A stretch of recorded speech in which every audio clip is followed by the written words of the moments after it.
Chapter 8. The Queen's Croquet Ground. A large rose tree stood near the entrance of the garden. The roses growing on it were white, but there were 3 gardeners at it, busily painting them red. Alice thought this a very curious thing, and she went nearer to watch them. And just as she came up to them, she heard one of them say, "Look out now, Five, don't go splashing paint over me like that." "I couldn't help it," said Five in a sulky tone. "Seven jogged my elbow." On which Seven looked up and said, "That's right, Five, always lay the blame on others." "You'd better not talk," said Five. "I heard the Queen say only yesterday that you deserve to be beheaded." "What for?" said the one who had spoken first. "That's none of your business, too," said Seven. "Yes, it is his business," said Five, "and I'll tell him. It was for bringing the cook tulip roots instead of onions." Seven flung down his brush and had just begun, "Well, of all the unjust things," when his eye chanced to fall upon Alice as she stood watching them, and he checked himself suddenly. The others looked around also, and all of them bowed low. "Would you tell me," said Alice a little timidly, "why you are painting these roses?" 5 and 7 said nothing, but looked at 2. 2 began in a low voice. "Why, the fact is, you see, miss, this here ought to have been a red rose tree, and we put in a white one by mistake, and if the Queen was to find out, we should all have our heads cut off, you know. So you see, miss, we're doing our best afore she comes to—" At this moment, Five, who had been anxiously looking across the garden, called out, "The Queen! The Queen!" And the 3 gardeners instantly threw themselves flat upon their faces. There was the sound of many footsteps, and Alice looked around, eager to see the Queen. First came 10 soldiers carrying clubs. These were all shaped like the 3 gardeners, oblong and flat, with their hands and feet at the corners. Next, the 10 courtiers. These were ornamented all over with diamonds, and walked 2 and 2 as the soldiers did. After these came the royal children. There were 10 of them, and the little dears came jumping merrily along, hand in hand. In couples, they were all ornamented with hearts. Next came the guests, mostly kings and queens. Among them, Alice recognized the White Rabbit. It was talking in a hurried and nervous manner, smiling at everything that was said, and went by without noticing her. Then followed the Knave of Hearts, carrying the king's crown on a crimson velvet cushion. And last of all this procession came the King and Queen of Hearts. Alice was rather doubtful whether she ought not to lie down on her face like the 3 gardeners, but she could not remember ever having heard of such a rule at a procession, and besides, what would be the use of a procession, she thought, if people had to lie down on their faces so they couldn't see it? So she stood still where she was and waited. When the procession came opposite to Alice, they all stopped and looked at her, and the Queen said severely, "Who is this?" She said it to the Knave of Hearts, who only bowed and smiled in reply. "Idiot," said the Queen, tossing her head impatiently, and turning to Alice, she went on, "What is your name, child?" "My name is Alice, so please your Majesty," said Alice very politely, but she added to herself, "Why, they're only a pack of guards, after all. I needn't be afraid of them." "And who are these?" said to the Queen, pointing to the 3 gardeners who were lying round the rose tree, for you see, as they were lying on their faces, and the pattern on their backs was the same as the rest of the pack, she could not tell whether they were gardeners, or soldiers, or courtiers, or 3 of her own children. "How should I know?" said Alice, surprised at her own courage. "It's no business of mine." The Queen turned crimson with fury, and after glaring at her for a moment like a wild beast, she screamed, "Off with her head! Off!" "Nonsense," said Alice very loudly and decidedly, and the Queen was silent. The King laid his hand upon her arm and timidly said, "Consider, my dear, she is only a child." The Queen turned angrily away from him and said to the Knave, "Turn them over." The Knave did so, very carefully with one foot. "Get up," said the Queen in a shrill, loud voice, and the 3 gardeners instantly jumped up and began bowing to the King and the Queen and the royal children and everyone else. "Leave off that!" screamed the queen. "You make me giddy." And then, turning to the rose tree, she went on, "What have you been doing here?" "May it please your majesty," said the two in a very humble tone, going down on one knee as he spoke, "we were trying—" "I see," said the queen, who had meanwhile been examining the roses. "Off with their heads!" And the procession moved on, 3 of the soldiers remaining behind to execute the unfortunate gardeners, who ran to Alice for protection. "You shan't be beheaded," said Alice, and she put them into a large flower pot that stood near. The 3 soldiers wandered about for a minute or two looking for them, and then quietly marched off after the others. "Are their heads off?" shouted the queen.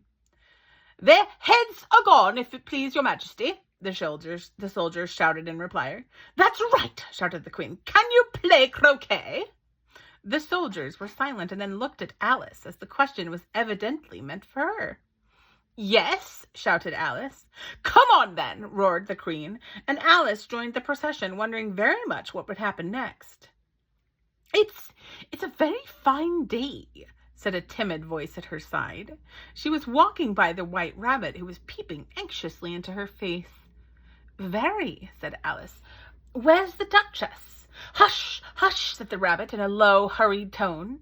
He looked anxiously over his shoulder as he spoke, and then raised himself up on tiptoe, put his mouth close to her ear, and whispered, "She's under a sentence of execution." "What for?" said Alice. "Did you say, 'what a pity'?" the Rabbit asked. "No, I didn't," said Alice, "and I don't think it is a pity at all. I said, 'what for?'" "She boxed the queen's ears," the Rabbit began. Alice gave a little scream of laughter. "Oh, hush," the Rabbit whispered in a frightened tone. "The queen will hear you. You see, she came rather late, and the queen said—" "Get to your places," shouted the queen in a voice of thunder, and people began running about in all directions, tumbling up against each other. However, they got settled down in a minute or two, and the game began. Alice thought she had never seen such a curious croquet ground in all her life. It was all ridges and furrows. The balls were live hedgehogs, and the mallets live flamingos, and the soldiers had to double themselves up and stand on their hands and feet to make the arches. The chief difficulty Alice found at first was in managing her flamingo. She succeeded in getting its body tucked away comfortably enough under her arm, with its legs hanging down, but generally, just as she had got its neck nicely straightened out and was going to give the hedgehog a blow with its head, it would twist itself around and look up at her in the face with such a puzzled expression that she could not help bursting out laughing. And when she had got its head down and was going to begin again, it was very provoking to find that the hedgehog had unrolled itself and was in the act of crawling away. Besides all this, there was generally a ridge or a furrow in the way wherever she wanted to send the hedgehog to, and as the doubled-up soldiers were always getting up and walking off to other parts of the ground, Alice soon came to the conclusion that it was a very difficult game indeed. The players all played at once without waiting for turns, quarreling all the while and fighting for the hedgehogs. And in a very short time the queen was in a furious passion and went stamping about and shouting, "Off with his head!" or "Off with her head!" once a minute. Alice began to feel very uneasy, to be sure. She had not as yet had any dispute with the queen, but she knew that it might happen at any minute, and then, thought she, what would become of me? They're dreadfully fond of beheading people here. The great wonder is that there's anyone left alive. She was looking about for some way of escape and wondering whether she could get away without being seen, when she noticed a curious appearance in the air. It puzzled her very much at first, but after watching it a minute or two, she made it out to be a grin. And she said to herself, "It's the Cheshire Cat. Now I shall have somebody to talk to." "How are you getting on?" said the cat, as soon as there was mouth enough for it to speak with. Alice waited until the eyes appeared, and then nodded. "It's no use speaking to it," she thought, "till its ears have come, or at least one of them." In another minute the whole head appeared, and then Alice put down her flamingo and began an account of the game, feeling very glad she had someone to listen to her. The cat seemed to think that there was enough of it now in sight, and no more of it appeared. "I don't think they play at all fairly," Alice began in a rather complaining tone, "and they all quarrel so dreadfully that one can't hear oneself speak. And they don't seem to have any rules in particular, at least. If there are, nobody attends to them. And you've no idea how confusing it is, all the things being alive. For instance, there's the arch I've got to go through, next walking about at the other end of the ground. And I should have croqueted the Queen's hedgehog just now, only it ran away when it saw mine coming." "How do you like the Queen?" said the cat in a low voice. "Not at all," said Alice. "She's so extremely—" And just then she noticed the Queen was very close behind her, listening, so she went on, "likely to win, that it's hardly worth finishing the game." The Queen smiled and passed on. "Who are you talking to?" said the King, coming up to Alice and looking at the cat's head with great curiosity. "It's a friend of mine, a Cheshire cat," said Alice. "Allow me to introduce it." "I don't like the look of it at all," said the King. "However, it may kiss my hand if it likes." "I'd rather not," the cat remarked. "Don't be impertinent," said the King, "and don't look at me like that." He got behind Alice as he spoke. "A cat may look at a king," said Alice. "I've read that in some book, but I don't remember where." "Well, it must be removed," said the King very decidedly, and he called to the Queen, who was passing at the moment. "My dear, I wish you would have this cat removed." The Queen had only one way of settling all difficulties, great or small. "Off with his head," she said, without even looking around. "I'll fetch the executioner myself," said the King eagerly, and he hurried off. Alice thought she might as well go back and see how the game was going on. She heard the Queen's voice in the distance, screaming with passion. She'd already heard her sentence 3 of the players to be executed for having missed their turns, and she did not like the look of things at all, as the game was in such confusion that she never knew whether it was her turn or not. She went in search of her hedgehog. The hedgehog was engaged in a fight with another hedgehog, which seemed to Alice an excellent opportunity for croqueting one of them with the other.